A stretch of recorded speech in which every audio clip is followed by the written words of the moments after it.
Ok, bueno, pues hola a todos de nuevo. Qué bueno tenerlos aquí de vuelta. Y ¿les parece? Vamos a iniciar con la clase de hoy, eh, que corresponde, bueno, pues al curso que están ahorita ustedes revisando, hidrógeno y combustibles alternos. Recordarán que esta sesión, ok, tal y como lo ven ustedes dentro de este calendario, pues todavía vamos a estar platicando de el hidrógeno, vamos a hablar unos temas que son un poquito más técnicos, economía, los procesos de formación, qué es lo que nos ha motivado a utilizar el hidrógeno en diferentes industrias y qué es lo que nos lo ha frenado también en esas mismas industrias, ¿ok? Vamos a platicar las diferentes tecnologías y algunos detalles, ventajas y particularidades que tiene el hidrógeno con respecto a otros combustibles, ¿va? Terminando este módulo, ¿ok? Ya vamos a pasar a el de los combustibles alternos. El de los combustibles alternos son otro tipo de combustibles, pueden ser basados en biomasa o no, o en algún, al menos en alguna fuente de energía eh, eh, renovable, ¿ok? Como puede ser quizá el viento para los sistemas eólicos, el sol para los sistemas solares, y bueno, pues el caso especial de la biomasa para producir, pues, biocombustibles, como puede ser desde el biogás, el biodiesel, los bioalcoholes, etcétera, etcétera, ¿no? Desde la vez pasada les platicaba que le hemos dado mucha importancia al hidrógeno. Si se dan cuenta, pues casi la mitad del curso es hidrógeno y eh, pues por una muy buena razón. El hidrógeno tiene muchísimo potencial, es diferente en su producción, diferente en la forma con respecto con la mayoría de los combustibles alternos, porque este lo tenemos que crear y al mismo tiempo transformar para obtener energía a partir de él. Les voy a compartir mi pantalla. Déjenme ver si lo pueden ver. Ok, ya están viendo mi pantalla, ¿verdad? ¿Sí?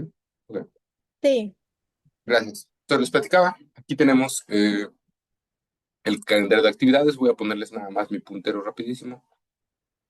Ok, ya lo están viendo. Eh, Vamos a trabajar con el hidrógeno y bueno, pues las próximas 2 semanas o las próximas 3 semanas vamos a estar trabajando con el proyecto y los combustibles alternativos. ¿Ok? Entonces, bueno, como les comentaba, el módulo uno ahorita es hidrógeno, el módulo 2 van a ser los combustibles alternos y algo particular que a lo mejor hicieron, me parece que la mayoría lo resolvió y creo que les fue bien, era un quiz que quedó para el fin de semana. Por ahí algunos compañeros me preguntó, bueno, ¿y qué podemos estudiar para el quiz? ¿Cuáles son las slides? ¿Se acuerdan que yo les compartí las slides desde la clase pasada? Pero la verdad es que la intención de este primer quiz era ver qué tan, qué tan familiarizados estaban quizás con este tipo de combustibles y o energías alternativas. ¿Sí? Era un poco un examen no del todo diagnóstico, porque la mayoría de ustedes ya tomaron algunos cursos relacionados con energías renovables, energías alternativas, por lo cual pues creo que ya debería haber ahí algún background. Por lo que vi, las calificaciones en la mayoría de los casos fueron muy buenas, lo cual habla pues muy bien de la formación que ustedes han llevado. Y bueno, si quieren nada más para rápido, cualquier dudita, revisamos cuáles eran las respuestas, eran fáciles, era un sistema de opciones múltiples. Y vamos con la primera pregunta. ¿Cuál de los siguientes se considera un combustible alterno? El diésel, pues es un diésel, un sistema basado pues sí, en combustibles fósiles, entonces pues no aplica. El carbón pues también no es renovable cuando es carbón vegetal y cuando es carbón mineral pues igual es basado es un sistema fósil, ¿no? La gasolina pues igual, diésel y gasolina son destilados que provienen del petróleo y aquí tenemos el biodiesel. El biodiesel es un combustible alterno que se produce por lo general de dos diferentes maneras. Tradicionalmente nosotros lo producíamos a través de aceites, ¿no? Nosotros tenemos aceites vegetales, los cuales se extraen. En algunos casos, idealmente, este aceite se utiliza en algo, cocina, algún proceso, y ya una vez que este aceite fue utilizado, ya se le dio un primer uso, pues ahora sí ya se convierte en biodiesel. Existen procesos en los cuales el biodiesel se pasa directamente de aceite crudo a biodiesel a través del proceso de transesterificación. Sí, no es muy recomendable. ¿Por qué? Porque siempre existe la posibilidad de utilizar estos aceites en alguna otra industria, algún otro uso previo a su transformación en biodiesel, ¿no? El biodiesel, de hecho, es un conjunto de compuestos, no es un compuesto puro, es una agrupación de moléculas que en muchos casos, esta es una gran ventaja de este combustible, puede alcanzar rendimientos muy similares a los que podríamos encontrar con el diésel proveniente de residuos fósiles, ¿no? Ok, esa es la manera tradicional de crearlo. Sin embargo, en la actualidad, y va relacionado con una pregunta que venía más adelante de las generaciones de combustibles, en la actualidad se está buscando ya no solamente sacarlo de los aceites vegetales, sino de algas que tienen en su membrana gran cantidad de lípidos. Bueno, pues se producen a gran escala, se rompen las células, se extrae ese aceite y bueno, pues también se hace la transesterificación para lograr la producción de este biodiesel. El biodiesel producido a través de algas tiene menor impacto ambiental. ¿Por qué? Pues porque no estamos usando tierra que podría ser utilizada para otros fines, producción de comida, por ejemplo. Sin embargo, pues imaginarán que se necesita tecnología mucho más desarrollada, una cantidad de luz que está irradiándose sobre estas algas fotosintéticas de manera constante. Y bueno, pues son sistemas todavía un poco experimentales, existen a mediana escala, pero no tan grandes. ¿Sí? Esa es la primera. Después, ¿cuál de los siguientes combustibles alternos se obtiene a partir de aceites vegetales y o grasas animales? Bueno, pues igual el biodiesel. El biodiesel se hace a través de la transesterificación. La transesterificación es esta reacción química en la cual son triglicéridos, ¿ok? Las grasas por lo general son triglicéridos. Nosotros incluso cuando comemos muchas grasas, uno de los principales indicadores que nos buscan en la sangre son los triglicéridos, que serían estos, ¿ok? Estos en presencia de hidróxido de sodio y algún alcohol llevan a cabo la transesterificación en la cual se forman ácidos grasos. Estos ácidos grasos son los que van a formar el diésel, el biodiesel. Por eso les decía que el biodiesel no siempre es una sola composición, pueden ser varios porque cada uno de estos tres puede ser un poco diferente. Y algo más, el biodiesel es muy bueno, es fácil de hacer, sí. Sin embargo, en la actualidad existe un gran problema. Como ustedes pueden ver, químicamente, por cada 3 moléculas de biodiesel que estoy produciendo una molécula de glicerina. La glicerina, ustedes la conocen, es un espesante que se puede utilizar incluso en alimentos, pero el problema es que se producen muy grandes cantidades. Aquí les puse una imagen de laboratorio en el cual en la transesterificación toda esta parte de arriba es biodiesel, pero toda esta parte de abajo es glicerina, que si nosotros lo pensamos a gran escala, puede incluso representar hasta 1/3 del volumen total de biodiesel que se produce es glicerina. Y el problema con la glicerina es que pues ya es muy barato. La verdad es que ya existe, usted lo puede ir a comprar en la tienda aquí en México por 20, 30 pesos, por lo cual existe una sobreproducción de glicerina y en la actualidad se está buscando qué hacer con ella porque ya no hay mercado, ya hay demasiadas opciones y la verdad venderla a precios tan baratos pues no es negocio. ¿Eh? Bueno. La que sigue, ¿qué fuente de energía se utiliza principalmente en la producción de etanol como combustible alterno? ¿No? Se puede utilizar carbón, energía nuclear, energía geotérmica y o biomasa. Nosotros, por lo general, utilizamos biomasa. Nadie lo puso, pero se puede producir a partir del carbón, no del carbón mineral, pero se puede producir a través de derivados de petróleo. ¿Sí?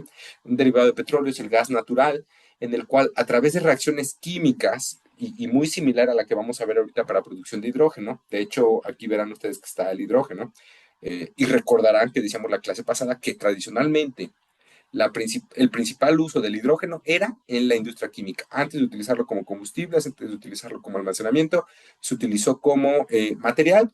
Entonces, a partir de, incluso en la actualidad, a partir de CO2 o de gas natural, nosotros a través de diferentes reacciones químicas podemos llegar a la producción de etanol o incluso otros alcoholes mucho más grandes, ¿sí? Para formar polímeros o cualquier cosa. ¿Cuál es el problema? Como ustedes lo podrán ver aquí, se utilizan metales muy pesados, muy sofisticados, metales pesados, tierras raras, rodio, manganeso, cobalto, cobre, en algunos casos paladio, platino, iridio, como ustedes lo pueden ver acá, lo cual lo hace muy caro. funciona, se hace, sí, sí se hace a grandes escalas, se hace en la industria, sin embargo, pues es relativamente caro y a pequeñas industrias, a pequeñas escalas es difícil hacerlo, por lo cual, pues una de las formas más fáciles del etanol y que existe desde hace siglos y milenios, pues es echar mano de las enzimas que se encuentran en la biomasa, ¿no? Nosotros tenemos almidón que puede provenir de los granos en presencia de agua, hacemos una mezcla.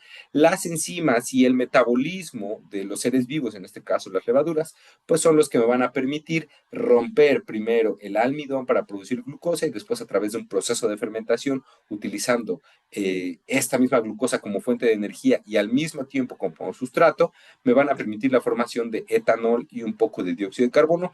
Es un proceso muy simple, lo hacen, cualquier proceso cervecero se basa en esto, cualquier proceso de formación de pan se basa en esto, y bueno, pues principalmente se utiliza entonces la biomasa, entendiéndose como estas levaduras, ¿no? Ok.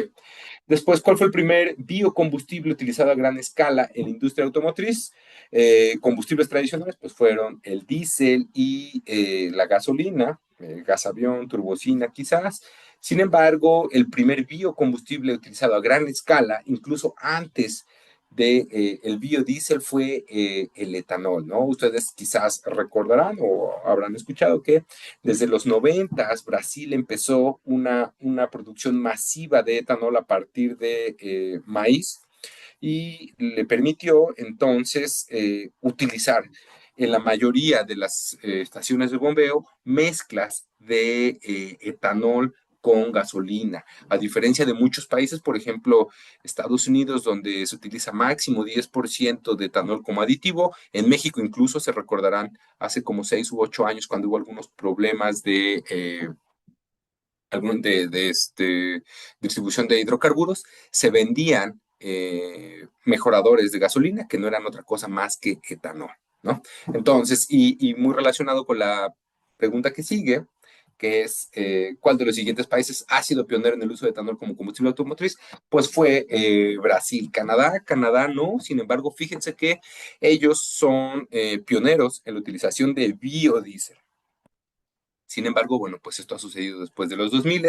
China e India en la actualidad lo producen tanto biodiesel como bioetanol en grandes cantidades. Sí, sí lo hacen. Sin embargo, Brasil fue de los primeros que lo implementó y lo implementó en sus sistemas automotrices. Ah, la otra, ¿cuál de las siguientes opciones es una ventaja clave del hidrógeno como combustible alterno? Por ahí vi que alguien puso, se encuentra en grandes cantidades en estado libre en la Tierra.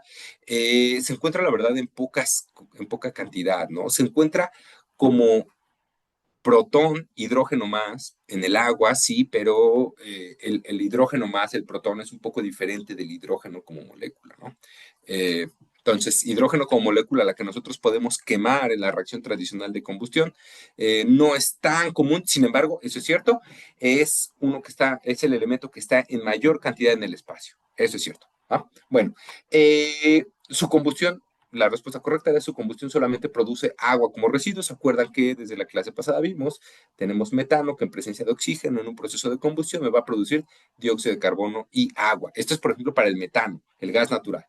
Para la gasolina, para el etanol o cualquier hidrocarburo que nosotros llevemos a cabo combustión, bueno, pues tenemos nuestra molécula en presencia de oxígeno, necesitamos oxígeno para llevar a cabo la combustión, vamos a producir dióxido de carbono y un poco de agua, pero otra vez siempre tenemos dióxido de carbono. Sin embargo, en el caso del hidrógeno, en presencia de oxígeno, lo único que vamos a formar es agua y esa es una de las grandes ventajas que nosotros tenemos y eso es por lo que se dice que muchas veces la huella de carbono del hidrógeno tiende a cero, nunca es cero porque pues hubo fabricación de otros materiales, pero tiende a cero. ¿Ah? Después, ¿qué tipo de biocombustibles se producen a partir de residuos agrícolas y forestales? Y ahí les puse las diferentes generaciones de biocombustibles y otro que sería una clasificación hipotética que serían biocombustibles sintéticos.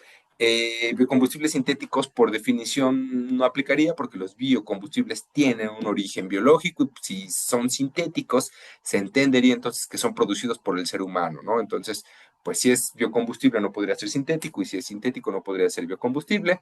Y nada más aquí para recordar, y ustedes lo irán revisando cuando hablemos de Fuentes alternativas, bueno, la primera generación de biocombustible eran fuentes alimenticias que obviamente producen muchos problemas éticos, ¿no? La segunda generación fueron, por ejemplo, compuestos celulósicos que no son directamente alimento, ¿ok? Como pueden ser los residuos agrícolas y forestales. La de tercera generación son las algas que les mencionaba hace ratito. Y cuarta generación, pues ahí son algunos organismos genéticamente modificados y algunos otros procesos que todavía existen de manera muy experimental. ¿Ah? Ok. Eh, Otra de las preguntas, ¿cuál de los siguientes combustibles alternos tiene mayor potencial para el sector de transporte aéreo en la actualidad? ¿No?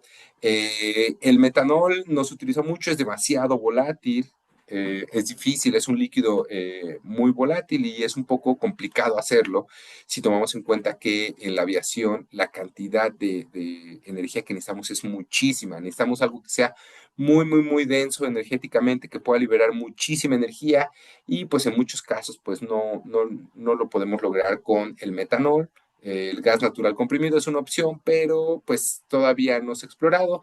Sin embargo, el hidrógeno líquido en la actualidad, aquí por ejemplo les puse los planes que tiene Airbus para el desarrollo de aviones, al menos algunos pilotos de aeronaves que puedan funcionar con hidrógeno. Ay, perdón. Y ahí venía algo importante y un poco relacionado. ¿Cuál es un obstáculo importante para la adopción masiva de combustibles alternos en la industria automotriz? No solamente hidrógeno, va relacionado con esta pregunta y de hecho, uno de los problemas que se ha encontrado Airbus al desarrollar estas aeronaves es que, bueno, pues necesitan un hub, un aeropuerto que tenga la infraestructura necesaria a partir del cual ellos puedan salir y regresar. ¿Por qué? Porque en muchos casos, quizás Latinoamérica, Asia o mismo Europa, pues no todos los aeropuertos tienen sistemas de reposteo de hidrógeno, pues lo cual hace que se compliquen un poco las cosas. Y eso es algo que sucede mucho. De hecho, estaba escuchando aquí algunas estadísticas. En Puebla particularmente es uno de los estados que está adoptando en mayor cantidad vehículos eléctricos, pero paradójicamente uno de los problemas que tenemos acá es la falta de espacios para la carga de vehículos eléctricos. Entonces, independientemente del tipo de energía, en las energías alternativas, uno de los principales problemas que vamos a encontrar es la infraestructura secundaria, más allá de los autos eléctricos, lo que viene después y la infraestructura de apoyo para estos. ¿Sí? Ok. Después, ¿cuál de los siguientes la expansión de los combustibles alternos durante los próximos años?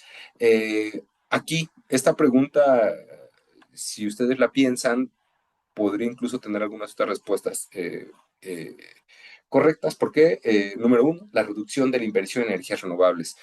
Si ustedes vieron las noticias, habrán escuchado que, por ejemplo, el presidente de los Estados Unidos, Donald Trump, en la semana estuvo platicando con la comisionada de la Unión Europea, Ursula von Leyen, y se estaba platicando la posibilidad de que los Estados Unidos dejen de instalar fuentes de producción de energía eólicas. ¿Por qué? Bueno, porque los materiales son difíciles de reciclar y porque muchos de estos generadores eólicas están hechos en China y ustedes sabrán que hay ahorita una guerra comercial. De tal manera que la reducción de la inversión en energías renovables ahorita y de aquí en adelante probablemente se vuelva algo también muy importante a lo largo de los 20 años. Aquí algo muy particular, los avances en tecnología de producción y almacenamiento. Esto es bien importante, yo te les platico. La disminución de la población mundial, bueno, pues aunque se va a mantener, no disminuye tanto. Y la dependencia continua de los combustibles fósiles, un poco, si por ahí alguien me lo respondió. Sin embargo, lo que yo quería, acercándome al hidrógeno, es que ustedes empezaron a pensar en producción y almacenamiento. Les había platicado que producir el hidrógeno quizá no es tan difícil, pero almacenarlo y transportarlo es un poco complicado. ¿Va? Las cadenas de valor tradicionales para el hidrógeno tienen alguna de estas formas. ¿Okay? Nosotros producimos el hidrógeno a partir del proceso que sea. Ahorita vamos a recordar los procesos, puede ser a partir de gas natural, electrólisis, lo que sea, pero bueno, primero lo producimos, después se tiene que comprimir. Una vez comprimido, se tiene que transportar, ¿ok? Y ya después se puede utilizar. ¿Va? Esta es una primera cadena de valor en la cual se está comprimiendo, pero yo estoy manteniendo su propiedad de gas. Es gas comprimido. ¿Va?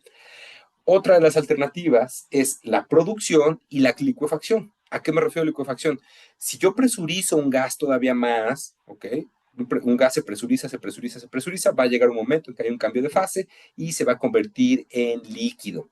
Va a ocupar mucho menos espacio, pero necesito mantener esa presión altísima. En el caso del hidrógeno, son presiones altísimas, que son miles de bares. Entonces, en estos casos, pues imaginarán que el problema es la presurización, ¿no? Hay otros tipos de cadena de valor para el almacenamiento y transporte del hidrógeno, en el cual se comprime, bueno, se produce, se comprime y una vez comprimido se transporta a partir o se transporta en tuberías, ¿va? El problema de las tuberías es que siempre hay una caída de presión, por lo cual, conforme vamos avanzando en la distancia, se pierde un poco de esta presión. Es necesario a veces recomprimir para que llegue con la presión necesaria hacia mis estaciones de servicio. Y bueno, pues finalmente el equivalente a muy grande escala para transporte, ya no solamente local, como podría ser en estos casos, sino para exportación e importación, que es la licuefacción del hidrógeno a muy gran escala, eh, funciona y en algunos casos, casualmente, es la única forma en la cual se vuelve viable, porque los procesos de presurización son tan caros que a pequeña escala simplemente no son viables. Y les platicaba que Linde por ahí tenía algún proyecto y trabajamos con ellos, y nos decían, fíjense, uno de los problemas que tenemos aquí es que el hidrógeno solamente lo podemos transportar en estos tanques. Estos tanques, así como ustedes los ven, más o menos observen el tamaño, ¿ok? Cada uno de estos tanques solamente puede transportar 200 kilogramos de hidrógeno. Es tan difícil comprimirlo y a veces es tan difícil transportarlo por la caída de presión, por el riesgo que supone, que cada uno de estos tanques solamente puede llevar 200 kilogramos de hidrógeno, mientras que el tanque por sí mismo, esta estructura de metal, puede pesar 4 o 5 toneladas solamente el tanque, sin tomar en cuenta válvulas, sin tomar en cuenta conexiones, por lo cual pues es muy caro, ¿no? Como se pueden dar cuenta, es mucho, mucho, mucho, muy caro y muchas industrias de hecho lo que han buscado es la producción en el lugar. ¿Okay? Bueno, eso es nada más para que ustedes recuerden, ahí nada más darle un poquito de contexto a ese quiz. Y la idea, como les platicaba, era que ustedes recuerden algunos de los principios básicos de las energías renovables. ¿Va? Vamos a hablar ahora sí de la producción de hidrógeno. Algo de esto ya habíamos platicado la vez pasada y habíamos hecho esta comparativa, ¿verdad? Que de hecho por ahí algunos compañeros me preguntó de la utilización de agua pesada para los reactores nucleares. Nosotros estamos hablando de combustibles tradicionales, nada nuclear, ¿ok? Donde el hidrógeno es el que tiene la mayor capacidad teórica de liberar energía. ¿Y cómo es que se produce? Les había platicado que originalmente el hidrógeno se utilizaba en la industria química y los procesos para producirlos eran procesos térmicos, en el cual se utilizaba esta reacción, SMR, Steam Methane Reforming, ¿ok? Es el reformado, la transformación del metano a través de la introducción de vapor de agua, obviamente a grandes temperaturas, ¿sí? ¿Cómo es que funciona? Bueno, pues nosotros, en la actualidad, 95% del hidrógeno todavía se produce a partir de este proceso. Otra vez, todo este hidrógeno que se produce en la actualidad va para la industria química, farmacéutica, petroquímica, de transformación. La mayoría de estos procesos de producción de hidrógeno van para el uso en materiales, no van para energía. ¿Okay? Entonces, ¿cómo es que funciona esta reacción? Son dos reacciones, la SMR, Steam Methane Reforming, y una oxidación parcial, que si ustedes recuerdan, estamos partiendo de gas natural, el gas natural es principalmente metano, en el cual se hace reaccionar a presiones altas, el metano con agua me va a formar monóxido de carbono e hidrógeno, este es mi primer producto, ¿ok? Este monóxido de carbono se vuelve a hacer reaccionar en una oxidación parcial que se conoce como Water Gas Shift Reaction, WGS, reacción WGS, lo van a conocer y ahorita les platico un poquito más de ella, en el cual el remanente de monóxido de carbono se vuelve a hacer reaccionar otra vez con vapor de agua para producir dióxido de carbono e hidrógeno. ¿Okay? Es una reacción exotérmica, a veces se produce un poquito de calor y se hace a grandes temperaturas, ¿no? Se darán cuenta que estas reacciones se tienen que optimizar muchísimo. ¿Para qué? Para que valga la pena elevar un sistema a 1000 grados centígrados. Alcanzar 1000 grados centígrados en un sistema de estos tipos, como ustedes lo pueden ver, es caro, es muy caro, por lo cual el hidrógeno que se obtiene debe tener una pureza muy alta. Este remanente de monóxido de carbono se debe transformar en 98-99% para que valga la pena. Y bueno, pues finalmente este CO2 se trata de eliminar o evitar que sea liberado a la atmósfera. ¿Okay? Esta es la forma más común, ¿no? Aquí están las dos reacciones que nosotros tenemos. Aquí hay un sistema en el cual el metano reacciona con una falta de oxígeno, un poco de oxígeno, y aquí hay algo muy particular. ¿Okay? Aquí ustedes pueden ver lo que necesito para esta reacción. La producción de hidrógeno por medios térmicos se lleva a cabo de SMR, Steam Method Reforming, seguido de WGS, Water Gas Shift Reaction. Lo que nosotros necesitamos en este caso es metano, agua y calor. Si ustedes se dan cuenta, la cantidad de calor que se requiere es alta, muy grande, y la cantidad de hidrógeno que nosotros estamos obteniendo es relativamente pequeño. La pregunta es, ¿por qué entonces alguien habría de buscar hacer hidrógeno de esta manera? Por una simple razón. En la industria química, como lo vimos en algunas de estas diapositivas, aquí. Si yo no tengo hidrógeno, simplemente no puedo llevar a la formación de aditivos, de polímeros, de fármacos. Para eso se usa, ¿sí? Si ustedes lo piensan, entonces, aquí el hidrógeno se está convirtiendo en mi producto final, ¿sí? Y no vale la pena quemarlo solamente para producir energía. ¿Por qué? Porque yo estoy viendo que la cantidad de energía que estoy introduciendo aquí es mucho más grande que la cantidad de energía que podría sacar de acá. El producto aquí no es la energía, yo no estoy buscando energía, estoy buscando el hidrógeno como material, ¿ok? Y en la actualidad lo que se ha buscado es un poquito mejorar el rendimiento de esta reacción, hacerla un poquito menos contaminante, en la cual se recupera un poco el dióxido de carbono y como ustedes pueden ver, son sistemas de absorción de dióxido de carbono donde pues se necesita un poco más de energía, ¿ok? Se produce un poco menos de CO2 y aquí hay algo muy particular. Si nosotros lo queremos ver solamente desde el punto de vista de la economía, muy probablemente esto no va a ser un buen negocio, ¿va? Porque estoy metiendo muchísimo gasto energético, estoy sacando muy poco hidrógeno. Sin embargo, si nosotros lo vemos desde el punto de vista de la necesidad que existe en la industria del hidrógeno, no hay otra forma de sacar hidrógeno. El hidrógeno no dura, al menos en el planeta Tierra, no dura mucho tiempo. Explota, se rompe, reacciona con lo que sea, pero es difícil tenerlo, por lo cual el hidrógeno que necesito para los plásticos, para hidrogenar algún polímero, necesito producirlo en el momento.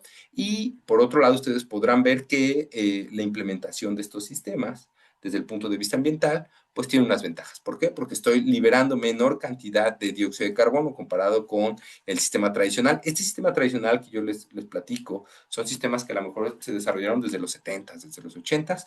Estos son sistemas que en la actualidad ya se utilizan a partir de 90 y tantos, 2000, y aquí hay algo bien importante, los costos. El costo de la tonelada de hidrógeno todavía es carísimo. Otra vez, si lo queremos comparar con el costo de la energía eléctrica, con el costo de la energía eólica, incluso con el costo de la biomasa, pues nos va a salir muy caro, ¿sí? Nada más no perder de perspectiva que en el proceso térmico de producción de hidrógeno, el fin último del hidrógeno es el material, utilizar el hidrógeno para producir algo, no para guardar energía, porque al menos bajo estas condiciones no me va a funcionar.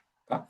Ahora, alguien preguntaría, bueno, ¿y entonces cómo le hago para tener hidrógeno que valga la pena? ¿Va? Similar a lo que les platicaba hace rato, ¿se acuerdan que les decía que producir etanol se puede hacer tan fácil como yo quiera, esto es echándole el trabajo a las células, a las levaduras, o se puede hacer de una manera muy complicada a través de la reformación y la producción química, donde les platicaba que utilizábamos catalizadores de rodio, de iridio, de platino, ¿ok? Esa es la versión sofisticada, que sería el equivalente a la producción térmica de hidrógeno, ¿ok? Sin embargo, tenemos la versión de la biomasa. Resulta que cuando nosotros tenemos cierto tipo de descomposición de materia orgánica, ¿ok? De biomasa, yo puedo producir hidrógeno, ¿sí? En muchos casos voy a tener sistemas que me permiten producir a partir de residuos de difícil tratamiento, como residuos celulósicos, producir hidrógenos. ¿sí? La pregunta sería, ¿qué tan viable es, verdad? Porque algo sucede aquí. La mayoría de los organismos que van a poder llevar a cabo la transformación de biomasa, particularmente biomasa celulósica o residuos vegetales, recordemos otra vez que el usar biomasa de primera necesidad, biomasa como alimentos, puede representar riesgos sociales, puede representar ahí algunos problemas éticos. Entonces, ahorita se lo estoy platicando para sistemas que utilizan residuos vegetales, ¿va?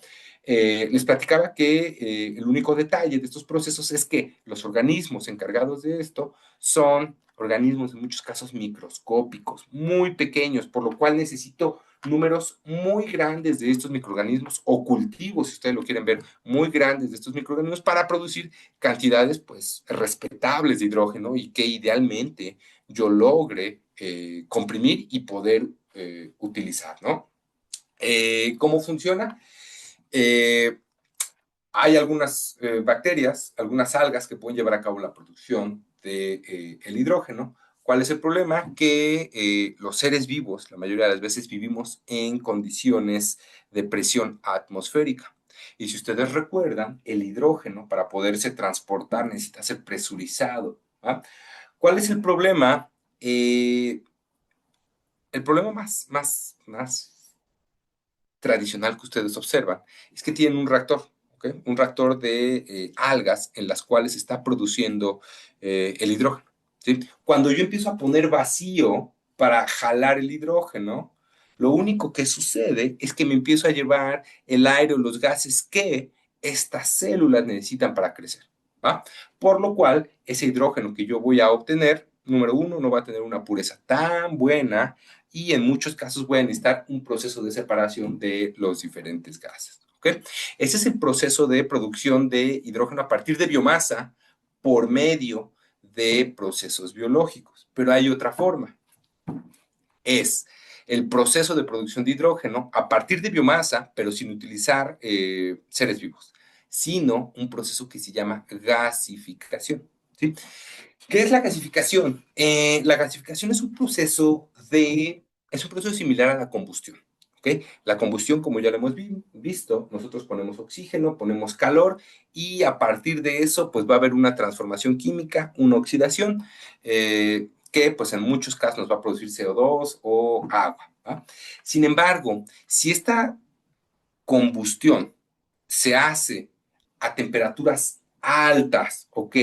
Y en presencia controlada de oxígeno, se podrán dar cuenta que la biomasa, así como sucedía en los procesos térmicos en los cuales el metano se puede ir descomponiendo para producir hidrógeno y CO2 y monóxido de carbono, en este caso, en vez de ser metano, simplemente son moléculas más grandes, como pueden ser las celulosas, ¿ok?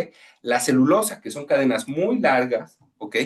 En presencia de altas temperaturas, aquí por ejemplo 700 grados, con poco oxígeno y poniéndole un poquito de monóxido de carbono o vapor de agua, puede empezar a formar hidrógeno. Si ustedes se dan cuenta, esta reacción es muy similar a la SMR, Steam Methane Reforming. Nada más que, ¿por qué? Porque estoy haciendo un reformado con Steam, con vapor. En este caso no sería SMR, Steam Methane Reforming, sería Steam Cellulose Reforming. ¿Ok?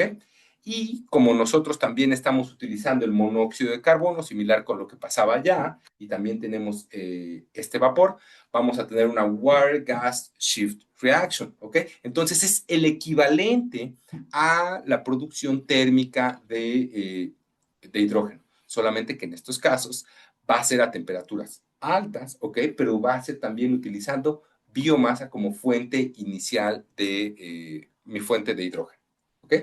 Ahora, aquí hay algo muy particular. La biomasa, y aquí se los puse, no se gasifica tan fácil. La biomasa es muy grande, ustedes lo habrán visto. Si ustedes quieren quemar leña, van a producir siempre una parte que queda como cenizas, que no se puede quemar porque es la parte inorgánica. Va a haber una parte que ustedes pierdan como gases y va a haber una parte, en algunos casos, en celulosas o en hojas frescas, en las cuales se producen como ciertos aceites, ¿verdad? Como la savia que empieza a fluir, Bueno, se pueden crear otros compuestos hidrocarburos, ¿sí?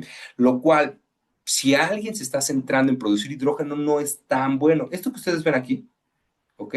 Es un proceso de gasificación, ¿va? En este proceso de gasificación, la biomasa se introduce por acá atrás, y ustedes verán que este reactor tiene salidas diferentes. La salida de la parte de abajo es por donde va a ir saliendo estos aceites. De hecho, en algunos casos, a estos aceites que se forman se le llama biocrudo o crudo sintético, ¿ok? Porque son hidrocarburos grandes. Si ustedes lo vieran, es negro, es espeso, de hecho se parece mucho a el crudo de petróleo. Es toda la parte líquida que queda, son estos hidrocarburos, y por otro lado, pues la parte gaseosa, que va a ser en mucho dióxido de carbono, monóxido de carbono e hidrógeno, se recupera, se lava en esta parte, y bueno, pues ya se va sacando cada uno de estos componentes de manera específica, ¿no? La reacción, ¿cómo funciona? Si se dan cuenta, es exacta, bueno, no exactamente la misma, pero muy similar a la reacción de reformado de metano, donde tengo la celulosa en presencia de un poco de oxígeno y de agua, que me va a formar óxido de carbono, hidrógeno y, perdón, dióxido de carbono, hidrógeno y monóxido, y después, pues otra vez, el monóxido de carbono en presencia de agua me va a formar dióxido de carbono e hidrógeno, ¿va? Si ustedes se dan cuenta, aquí formamos un poquito menos de hidrógeno que en los procesos tradicionales, porque en el proceso tradicional la primera reacción les formaba tres moléculas de hidrógeno. Aquí solamente les forma uno y aquí les forma otro. Son dos hidrógenos por cada molécula de glucosa que yo tengo. Sin embargo, ¿cuál es la gran ventaja? Que esto es basura. Esto no tiene costo, o al menos su costo es muy bajo. Esto en muchos casos es residuos. Entonces, a partir de un residuo y del oxígeno, que bueno, bajo condiciones normales no es el limitante, yo puedo obtener hidrógeno. Esto es revalorización, sacar algo valioso a partir de algo que tiene un valor mínimo en el mercado bajo condiciones normales, ¿sí? Es la adaptación moderna de estas reacciones de reformado y de shift reactions. ¿Ah? Eh, Aquí también, ¿qué es lo que sucede? Nosotros podemos, a partir de la biomasa, producir, por ejemplo, quizás algunos aceites, como pudiera ser el biodiesel, algunos alcoholes, como pudiera ser el etanol, y ¿qué es lo que haríamos? Lo mismo que está sucediendo acá, vamos a agarrar, en vez de celulosa, vamos a utilizar el etanol, llevamos a cabo su sistema de reformado, a Water Gas Shift Reaction, o el equivalente, yo aquí otra vez tengo un compuesto orgánico que sería el biodiesel, que en presencia de oxígeno y agua como vapor, pues se lleva a cabo el proceso de reformado, después la Water Gas Shift Reaction, para otra vez volver a producir hidrógeno. La pregunta aquí es, ¿qué tanto lo vale, verdad? Porque aquí yo estoy produciendo hidrógeno a partir de algo de muy poco valor. Sin embargo, en estos casos, yo estaría produciendo hidrógeno, sí, pero a partir de algo valioso, que es el etanol y los bioaceites, ¿sí? Esto solamente sería viable, y solamente, al menos a la actualidad, esto solamente sería viable económicamente, siempre y cuando este etanol provenga de una fermentación de baja calidad. ¿A qué me refiero? No puede provenir de una fermentación de alta calidad, por ejemplo, para hacer whisky, para hacer cerveza, en la cual el producto final que contiene alcohol, whisky o cerveza, tiene un valor comercial muy alto. Si el whisky o la cerveza con un valor comercial alto los quiero transformar en hidrógeno, químicamente puedo, técnicamente puedo, pero económicamente estoy perdiendo el valor quizá de un litro de whisky de 100, 200, 1000 o 2000 pesos para producir una cantidad pequeña de hidrógeno. Y para lograr todo eso tuve que alcanzar los 700 grados, tuve que introducir energía, tuve que introducir vapor de alta calidad, por lo cual pues no es viable. Entonces se busca que estos alcoholes, puede ser, en vez de etanol, puede ser metanol, el que llaman alcohol de madera. La gran ventaja del metanol como alcohol de madera es que no se utiliza para beber, no se utiliza para consumo humano, entonces tiene un valor más bajo, ¿no? Y si nosotros pudiéramos producir etanol o bioaceites a partir de residuos otra vez, pues sería mucho mejor, ¿ok? ¿Cuál es uno de los problemas? Es que vuelve a suceder lo mismo. Voy a producir no solamente mi hidrógeno, también voy a producir otros hidrocarburos de diferente estructura que me van a dar lugar a la formación de este aceite o este biocrudo, como también se conoce. Fíjense, es igual a la misma reacción. Es el reforming, la reacción de reformado, en este caso del etanol, y después la water gas shift reaction. Y aquí están los diferentes pasos, ¿no? El líquido reacciona para llevar a cabo la reacción de reformado, después se lleva a cabo la oxidación del dióxido de carbono que queda, donde finalmente pues yo voy a recuperar el hidrógeno. ¿Va? Si ustedes se dan cuenta, para producir el hidrógeno, al menos por estos medios químicos y térmicos que les he presentado, hay varias formas. Cada una tiene sus ventajas y sus desventajas, a pesar de que todas, como ustedes habrán visto, son la misma reacción, ¿ok? La realidad es que todos estos sistemas, ustedes lo vieron en las imágenes, el sistema de reformado de metano es el más estandarizado, el más hecho, y como aquí les dice, 95% todavía es producido a través de estos procesos. Son sistemas y corrientes grandísimas, son miles de metros cúbicos por hora que se utilizan para mientras que en estas alternativas que se han desarrollado, por ejemplo, producirlo a través de residuos celulósicos, ustedes pueden ver que los sistemas son mucho más pequeños. No son experimentales porque ya son comerciales, pero todavía son pequeños. ¿Va? En el caso del etanol, en el caso del biodiesel, también todavía son pequeños. Y sin embargo, en la actualidad hay una tendencia muy particular que a lo mejor la habrán escuchado. Se está buscando utilizar fuentes de carbono del menor valor comercial posible. ¿Y cuál es el menor valor comercial posible? La basura. Existen varias iniciativas, me ha tocado ver algunas en Canadá y si no mal recuerdo algunas en Noruega, en las cuales la basura orgánica, ok, ya no solamente entendiéndose basura orgánica como la proveniente de alimentos orgánicos, sino también todo lo que tenga de base carbón, plástico, papel, todo lo que sea base carbón, ¿va? Todos estos se pueden, otra vez, llevar a través de una reacción de reformado y una reacción de water gas shift y a partir de eso puede producir hidrógeno. Esa es la gran ventaja, ¿no? En algunos casos, esta basura es incluso más barata que los residuos celulósicos. Los residuos celulósicos todavía me sirven porque son más o menos homogéneos, mientras que en el caso de la basura puede haber de todo, siempre y cuando esté hecho de base carbón y alcance las temperaturas de gasificación, yo puedo producir hidrógeno y también producir estos bio-oils o biocrudos, que en algunos casos, incluso los de los alimentos, se utilizan para obtener compuestos funcionales. ¿Ok? Entonces, si ustedes se dan cuenta, la biomasa se puede utilizar de muchas diferentes maneras, ¿no? Todas ellas con la intención de poder llegar a la producción de hidrógeno. Sin embargo, el punto es, aquí está la gasificación. La gasificación es uno de los procesos más comunes. De hecho, hay otro proceso muy parecido que se llama pirólisis, que son temperaturas todavía más altas, ¿no? Y todavía menos oxígeno. Es un poco más es un poco más eficiente químicamente, sin embargo, es más caro técnicamente. Desarrollar un sistema de pirólisis es caro, ¿ok? Existen, sin embargo, por ejemplo, en México, quitando algunas refinerías, es poca los sistemas de pirólisis que existen. Gasificación hay varias.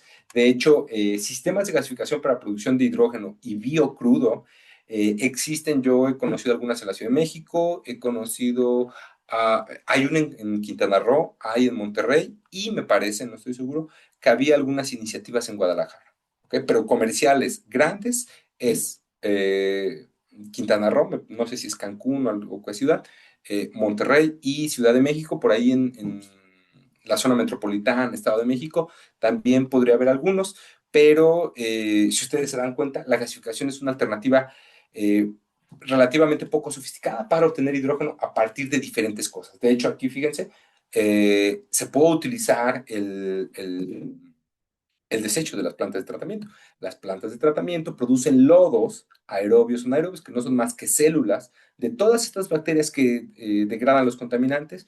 Todo esto es carbono. Entonces, otra vez, esa biomasa se puede, a través de un reformado, convertir en monóxido de carbono y después, pues se puede producir en hidrógeno y CO2. Hay muchas alternativas. Y ustedes si revisan algunos artículos, de hecho, algunos de los artículos que les he puesto en las referencias, al final de sus presentaciones, que también les voy a poner hoy, encontrarán varias alternativas, varias trenes de tratamiento. Habrá quien diga, bueno, mi forest waste primero lo convierto en etanol, después el etanol lo llevo a gasificación y de ahí a hidrógeno. Ok, habrá quien vaya directamente a la gasificación de la madera sin ningún paso adicional, a lo mejor sacrificando un poquito la eficiencia, pero a lo mejor haciendo más simple este proceso. ¿Ok?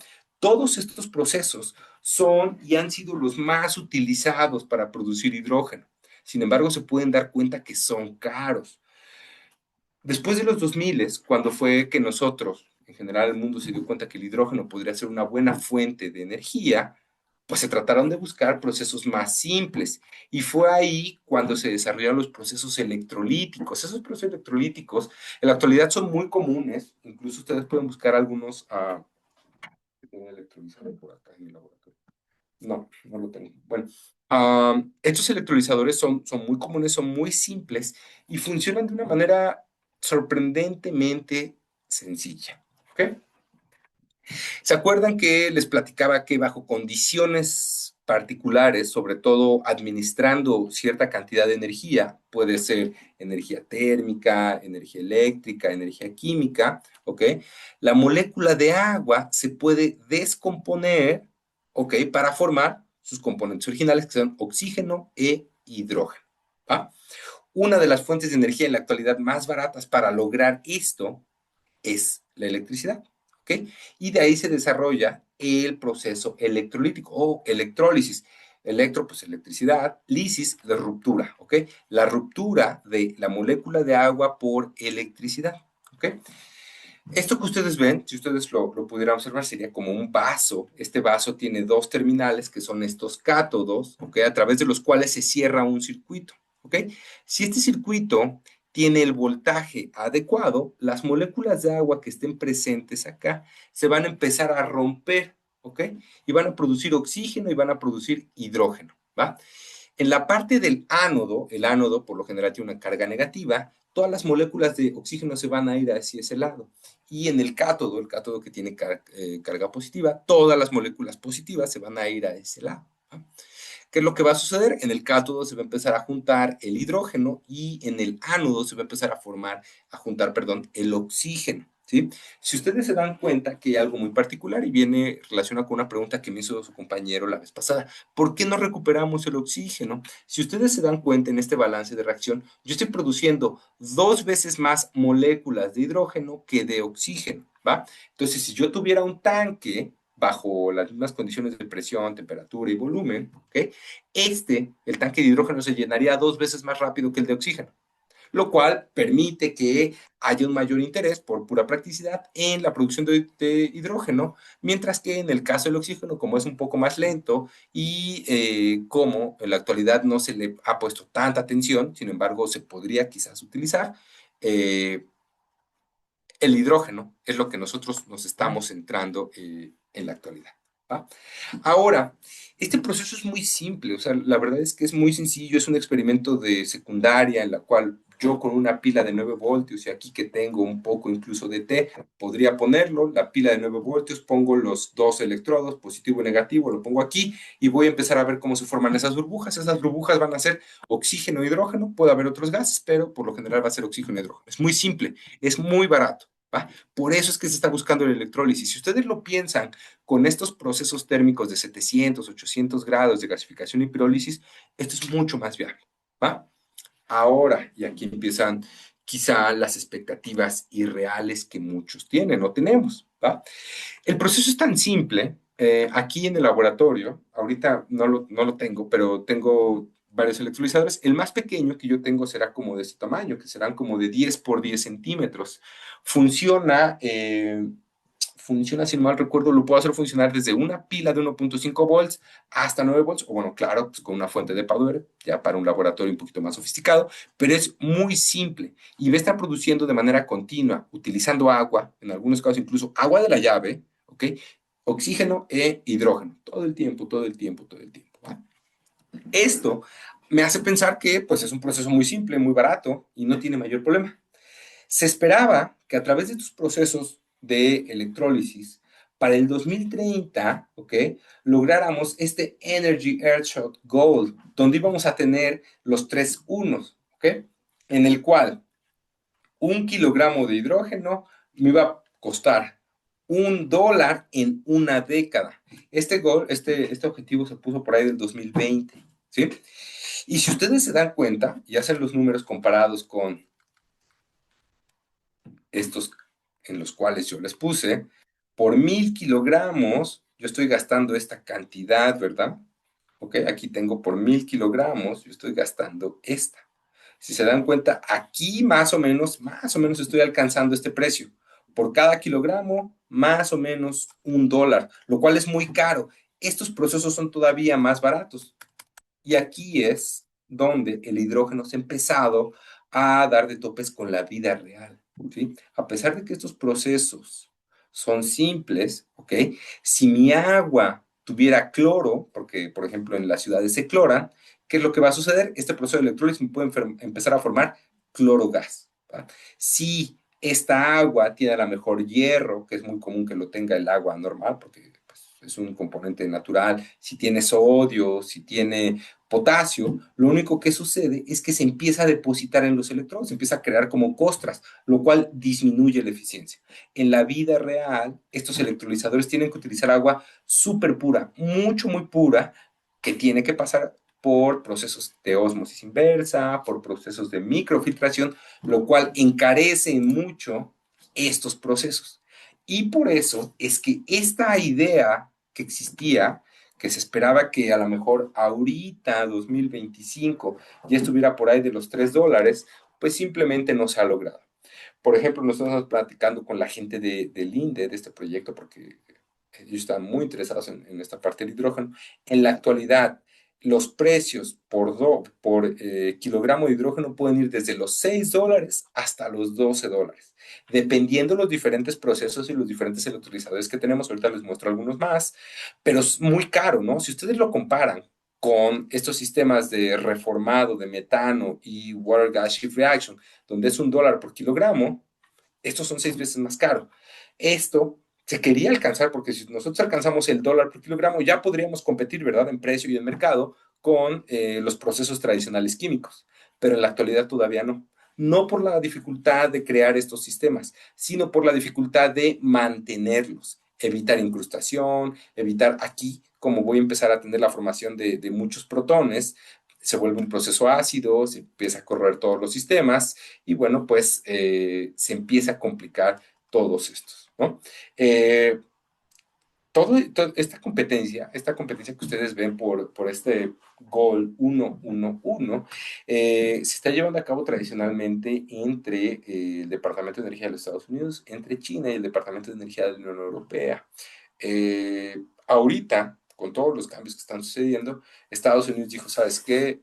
Pues lo voy a seguir intentando, pero no es mi prioridad. Europa lo está intentando todavía y China, hasta donde se sabe, lo está intentando, muy probablemente lo está haciendo porque la capacidad que ellos tienen de desarrollar nueva tecnología es inmensa, ¿no? De hecho, muchos de los electrolizadores que existen en la actualidad en el mercado son chinos. Yo creo que 80-90% de los electrolizadores son chinos, lo cual pues nos puede hacer ver de que si bien no han llegado a este goal de $1 por 1 kilogramo, pues al menos se están acercando y están haciendo la tecnología cada vez más asequible y más cercana a cualquier persona a lo largo del mundo. ¿Okay? Entonces, la electrólisis, ¿cómo funciona? Les decía, es uno de los sistemas más comunes. Se lleva a cabo en un sistema en un electrolizador, ¿ok? Y aquí está cómo es que se va a romper mi molécula de agua, ¿ok? En muchos casos, para yo poder efectivamente separar el hidrógeno del oxígeno y que no salga una mezcla hidrógeno y oxígeno, tengo una separación, ¿ok? Es una membrana polimérica, ¿sí? Que solamente deja, imagínense que tiene hoyitos muy pequeños que solamente permite pasar a moléculas cargadas positivamente y pequeñas como el hidrógeno y evita y repele el paso de moléculas grandes y cargadas negativas como puede ser el oxígeno, ¿va? Aquí va a haber dos diferentes reacciones, como ustedes lo ven. En el ánodo va a haber una reacción en la cual el agua se rompe formando oxígeno e hidrógeno, el oxígeno se queda en la parte del ánodo, los hidrógenos pasan hacia el cátodo y en el cátodo se juntan los hidrógenos, estos son los protones que les decía, el hidrógeno positivo. Este y este es bien importante que sepan que son diferentes. Este hidrógeno positivo, protón o ion hidrógeno, como le quieran llamar, existe en el agua, es el ácido que ustedes ven. Este no es un gas. Solamente cuando se junta hidrógeno con hidrógeno y se forma H2, que es la molécula de hidrógeno, este es un gas. Esto existe en el agua. Entonces, hasta que no se lleva a cabo esta reacción, ¿ok? Que es introducir electrones. ¿Y cómo introduzco estos electrones? Pues simplemente con corriente eléctrica. Esta es corriente eléctrica, entonces protones o hidrógeno positivo en presencia de una corriente eléctrica va a formar hidrógeno. Eso es lo simple que yo voy a lograr. ¿Va? Así de simple es esta reacción y como ustedes pueden ver, no hay nada más, no hay carbono, no hay nitrógeno, no hay fósforo, no hay azufre, no hay otras emisiones más que oxígeno e hidrógeno y si en algún momento quizás no tuviera suficiente electricidad o suficiente energía como aquí lo pueden ver, que no hubiera suficientes electrones, lo único que va a suceder es que me va a quedar con un agua ácida. ¿Ok? Cuando la energía no es suficiente, el agua se acidifica y empieza a corroer todo, pero si yo tengo un buen control de la corriente y del pH, pues yo puedo saber, el pH está bajando, introduzco un poquito más de energía, el pH está subiendo, es porque rapidísimo estoy produciendo esto, pues nada más para controlar que la producción no sea demasiado rápida. ¿Okay? Los electrolizadores, ¿cómo funcionan? Hay de diferentes tipos. El primero que se desarrolló son electrolizadores alcalinos. ¿Cómo funciona? Esto que ustedes ven aquí, ¿ok? De hecho, si ustedes ven, estos son los electrodos, ¿ok? Eso que ven ahí es el equivalente a esto, a estos electrodos, ¿ok? Y después, cada una de estas placas que ustedes ven es el equivalente a un sándwich de cátodos y ánodos, ¿va? Esto que ustedes ven aquí sería como un pequeño sándwich que correspondería a dos de estas placas. Uno es cátodo y otro es ánodo. Después viene otra vez cátodo, ánodo, cátodo, ánodo, cátodo, ánodo, cátodo, ánodo. Todo esto lleno de agua, donde se le va inyectando agua y todo esto en presencia de energía eléctrica. ¿Va? Los primeros electrolizadores que se desarrollaron, ¿okay? Tienen esta forma porque todavía se utilizan mucho, pero necesitan algo muy particular. Para permitir que se forme el oxígeno de manera adecuada y poderlo separar del oxígeno, se le necesita poner muchísimos iones hidróxido, ¿okay? Que no es otra cosa más que la sosa, el hidróxido de sodio. Estos electrolizadores trabajan a pHs altísimos, 12, y la cantidad de hidróxido de sodio que le ponen es mucho, muy grande, puede ser 10% en masa, ¿ok?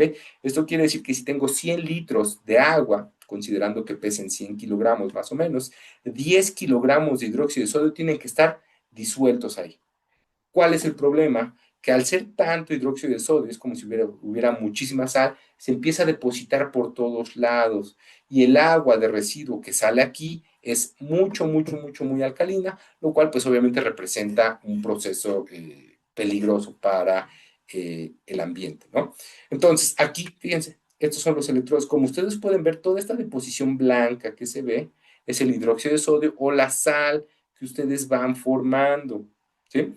¿Cómo funciona? Otra vez, este es un electrolizador. Aquí están las diferentes placas, ¿ok? Por aquí se introduce el agua, por aquí sale el hidrógeno, por aquí sale el oxígeno, y aquí se le está introduciendo la energía eléctrica a cada... En este caso, fíjense, tiene muchos cables porque cada uno de estos cables va a cada uno de los diferentes placas. Ánodo, cátodo, ánodo, cátodo, ánodo, cátodo, y están viendo aquí entre el agua, aquí ya están los electrodos donde tiene la energía eléctrica, y a lo mejor aquí no se alcanza a ver, pero en la parte de atrás debe haber una salida para el hidrógeno y otra salida para el oxígeno, ¿no? Otro problema, temperaturas altísimas, 700 grados, 800 grados, entonces se necesita un buen aislamiento térmico porque si no, pues toda esta agua se puede empezar a ir como vapor, ¿no? Ok, otro tipo de electrolizador, aquí hay otro tipo de electrolizador. Este es el primer electrolizador. Electrolizador alcalino, lo mismo, todos funcionan igual. Introduzco agua, tengo mi cátodo positivo, mi ánodo negativo, en el cátodo positivo sale el hidrógeno, solamente que en los electrolizados alcalinos tengo esta separación, pero mi sistema es totalmente alcalino, muchísimo, muchísimo hidróxido de sodio, solamente para permitir la adecuada migración de el hidrógeno desde aquí donde se está formando hasta la salida y que salga con una buena calidad. ¿Va?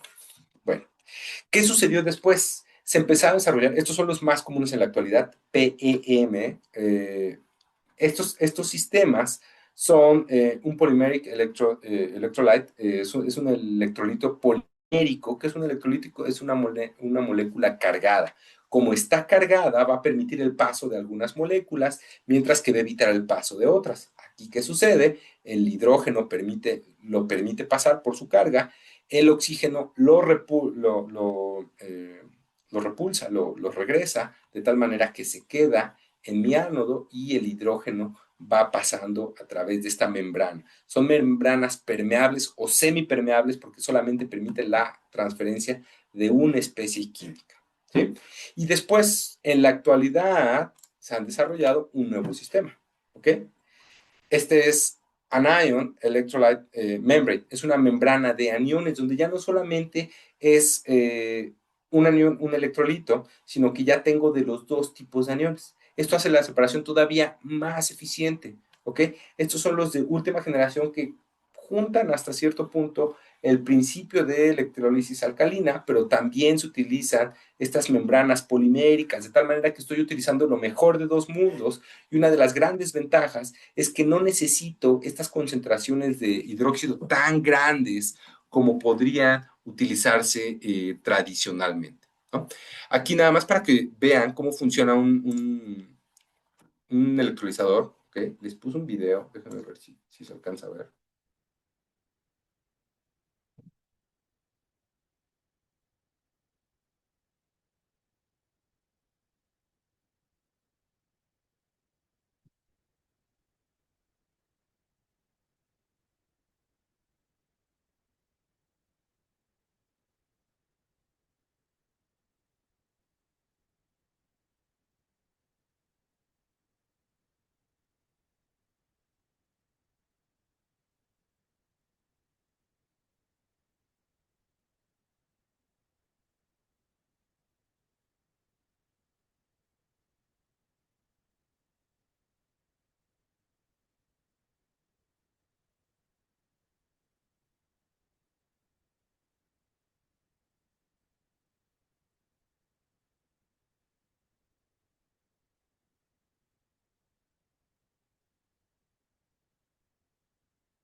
Como pueden ver, estas tecnologías son nuevas, ¿no?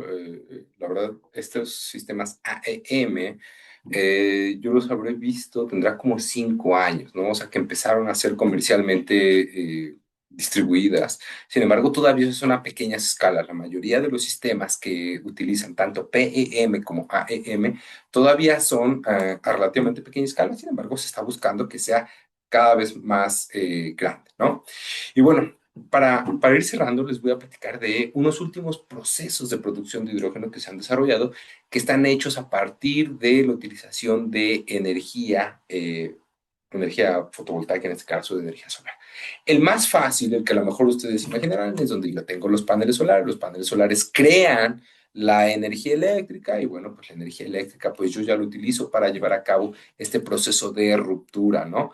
Si utilizo, por ejemplo, es un sistema eólico, el sistema eólico va a producir energía, la electricidad, igual que sucede con los sistemas fotovoltaicos, pues se utiliza y bueno, puedo producir mi hidrógeno a partir de el agua, ¿sí? Sin embargo, ¿ok? Hay algunos muy particulares, ¿sí? Y se basan en la utilización de la energía solar, pero en la utilización de la energía térmica, ¿sí? ¿Y cómo es que sucede? Habrán visto que en países como España, países en Europa, principalmente China, tiene algunos de estos concentradores solares. ¿Ah? ¿Qué es lo que sucede? Que ellos en estos concentradores solares son un set de espejos donde todos ellos apuntan a un foco, ¿ok? Y en este foco se van a producir energías altísimas, 1000 o 1200 grados, ya se imaginarán hacia dónde voy, donde, similar otra vez a los procesos térmicos tradicionales, si yo tengo una fuente de carbono y tengo agua, puedo llevar a cabo el reformado de este compuesto para empezar a producir monóxido de carbono e hidrógeno. Y ustedes recordarán qué sucede. Si tengo monóxido de carbono, otra vez puedo oxidarlo para producir un poco de hidrógeno. De hecho, esto se parece un poco a lo que se conoce tradicionalmente como fotosíntesis artificial. ¿Ok? Estos procesos son buenos, son eficientes. Sin embargo, el único detalle es que necesitan temperaturas altísimas, pero la gran ventaja es que el costo energético es casi nulo, siempre y cuando la zona tenga suficiente irradiación solar y siempre y cuando pues, todo este sistema funcione, porque se imaginarán que una vez que los concentradores solares no están alineados, las temperaturas no se alcanzan y todo el esfuerzo que se ha hecho para alcanzar esas temperaturas se puede perder de manera grandísima y pues con un costos de inversión mucho, muy altos, ¿no? Y bueno, pues finalmente los procesos biológicos que les platicaba, en los cuales es el metabolismo puro, principalmente de algunas algas, en las cuales van a transformar, similar a la fotosíntesis, CO2, luz y oxígeno, perdón, CO2, luz y un poco de energía para producir oxígeno, hidrógeno y en estos casos después es que se busca recuperar el hidrógeno que se nosotros forma, ¿no? ¿Cuál es la desventaja? Les platicaba hace ratito que estas algas necesitan cantidades muy grandes de volumen para poder hacerlo viable, ¿no? Y finalmente, los colores del hidrógeno, todo el mundo habrá escuchado del hidrógeno gris, el hidrógeno blue, el hidrógeno azul, el hidrógeno verde, ¿verdad? El hidrógeno azul es que se hace a partir de el reformado, que son estas Water-Gas-Shift Reaction, ¿ok? En el caso del hidrógeno verde es el que nosotros utilizamos energías renovables, pero en la actualidad se han desarrollado una tablita un poquito más extensa.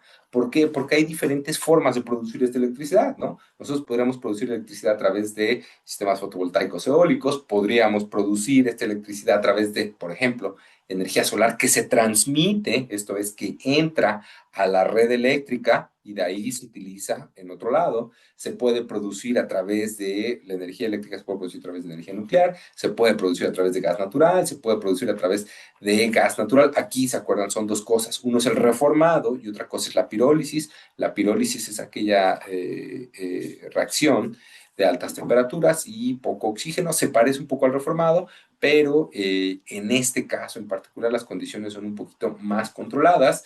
Se puede hacer a través del gas natural por reformado solamente. Aquí CCS son los sistemas de captura de carbono, ¿no? Esto lo hace diferente.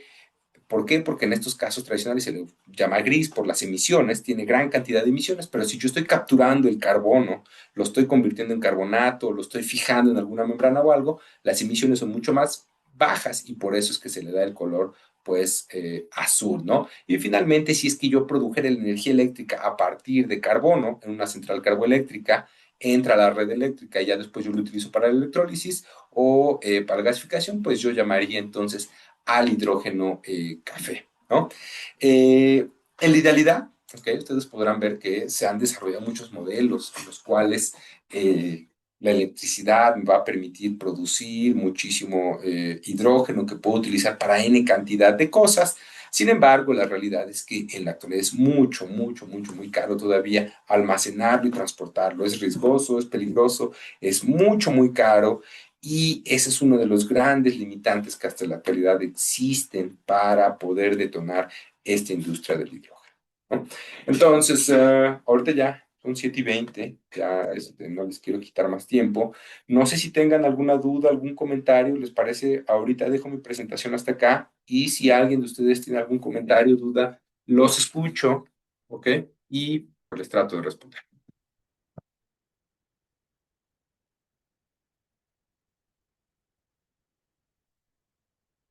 Parece que no. Todo claro. Ok. Eh, Profesora, no sé si haya ahí alguna otra instrucción adicional, algún comentario que quisiera adicionar. Hola, ¿qué tal? No, realmente creo que nada más en la entrega, por ahí me estaban preguntando sobre el análisis económico. Ujú. Pues es hacer un estimado, ¿no? Sí, son Del estimados. costo, de cuánto le costaría al país de estudio, pues generar hidrógeno. Entonces, bueno, sí, ese es un estimado para que puedan, pues saber si es viable para el sitio o no. A ver. Sí, de hecho, vayan pueden ir al sitio de la Comisión de Energía de los Estados Unidos y ahí tienen datos y estimados para muchos países. A lo mejor no estarán todos, pero tienen estimados para varios países y ya con eso lo puedo utilizar como referencia. Muy bien, ¿Sí? perfecto. Bueno, pues si no hay nada más, les agradezco el tiempo, profesor, le agradezco el apoyo y si no hay nada pendiente, pues nos veríamos dentro de 2 semanas, ¿verdad? Sí, Ok, perfecto. De todos modos, si necesitan cualquier cosa, cualquier duda, aquí estamos listos. Les podemos ir ahí apoyando alguna entrega. Los vamos apoyando y pues ojalá que no haya ningún problema. ¿Sí? claro que sí. Si no hay nada más, les agradezco y los veo en 2 semanas. Hasta luego. Muchas Muchas gracias. gracias. Bye. Gracias.